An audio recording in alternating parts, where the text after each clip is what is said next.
এবং চিরদিন বাংলাদেশ যতদিন আছে তুমি সকল বাংলাদেশের বুকের মধ্যে থাকবে, এটা কেউ সরাতে পারবে না।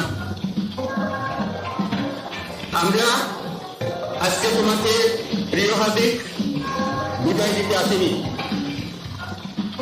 আমরা তোমার কাছে আমরা ওয়াদা করতে এসেছি।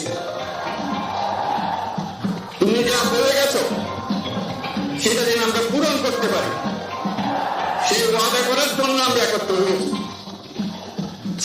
সেই ওয়াদা শুধু আমরা নয়, পুরুষানুক্রমে বাংলাদেশের সব মানুষ পূরণ করবে। সেই ওয়াদা করার জন্যই আমরা তোমার কাছে আজকে এসেছি, সবাই মিলে যে যেখানে আছি।